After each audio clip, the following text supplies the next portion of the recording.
Have you ever stopped to think about why a gold ring can last for thousands of years without changing, but some other metals can literally explode if they just touch water? It's kind of wild, right?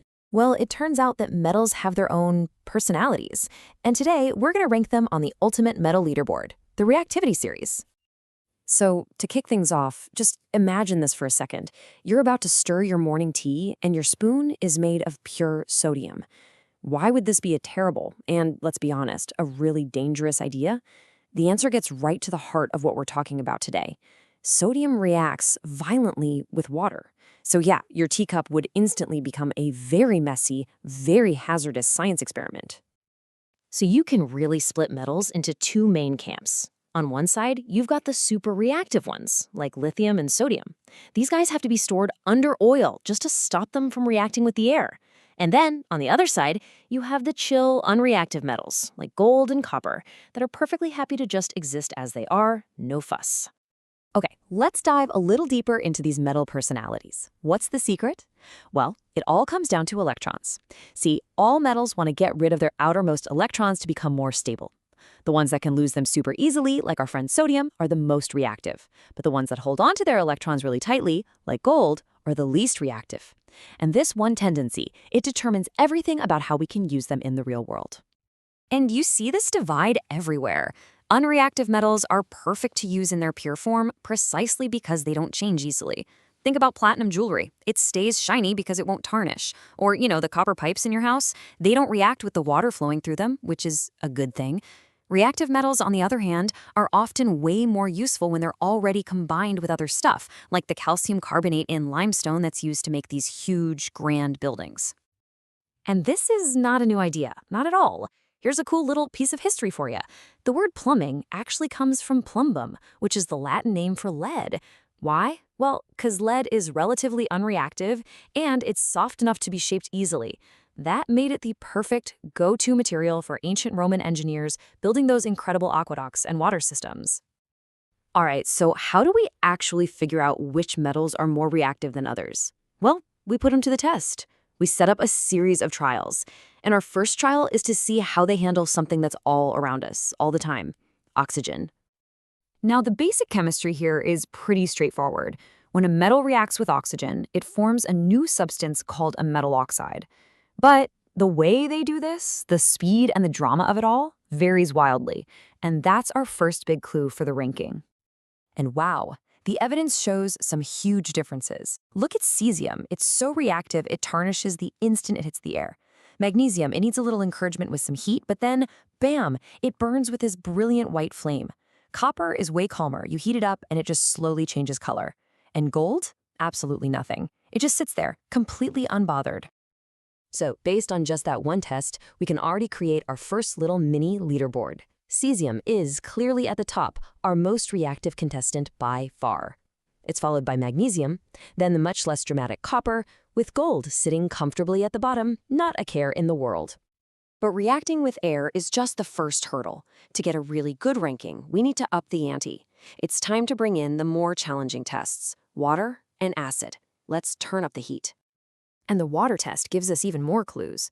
Potassium is just, wow, it hits the water and you get sparks and a flame. Lithium isn't quite as theatrical, but it fizzes like crazy and scoots all over the surface. Calcium is much more chill. It just produces some bubbles kind of slowly. And then you've got silver, which, like gold with oxygen, does nothing at all. The ranking is definitely starting to get more detailed now.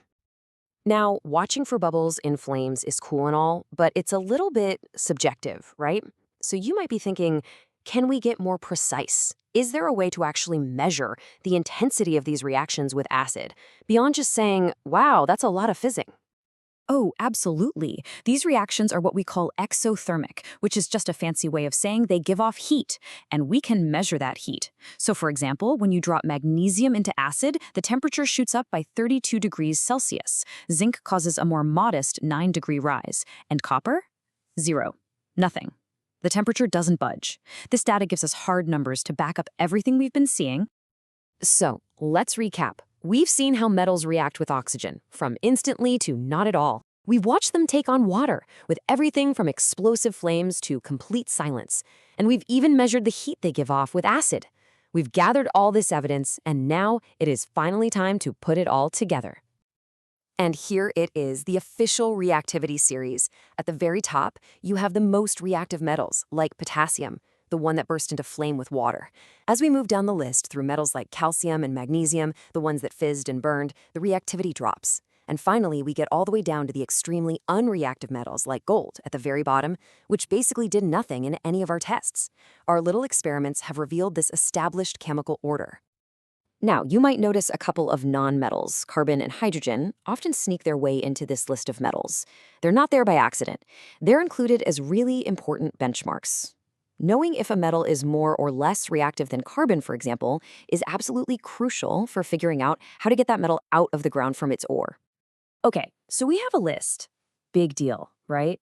Well, it is a big deal. This simple ranking is a fundamental tool that literally shapes our world. It tells us which metals to use for batteries, how to protect huge steel structures from rusting, and even what materials are safe to use for medical implants inside the human body. All right, let's put this series to work with a real-world puzzle. Back in the 19th century, the famous ship, the Cutty Sark, needed its wooden hull protected from the constant, corrosive effects of seawater. So, looking at our new reactivity series, what kind of metal would be a smart choice for the job? A reactive one or an unreactive one? The answer, of course, is copper. You need something unreactive that won't just corrode away in all that salt water. Sure, gold would also work great, but it's gold. It's way too expensive. Copper hits that perfect sweet spot. It's unreactive enough to do the job, but it's also affordable. It was the perfect choice to protect the ship's hull. You know, there are about 95 metals on the periodic table. Trying to memorize the specific properties of every single one would be pretty much impossible. The reactivity series is like the ultimate cheat sheet. It's this powerful shortcut that lets chemists and engineers predict how a metal will behave at a glance, whether they're designing a new battery for your phone or protecting a massive oil rig from the sea.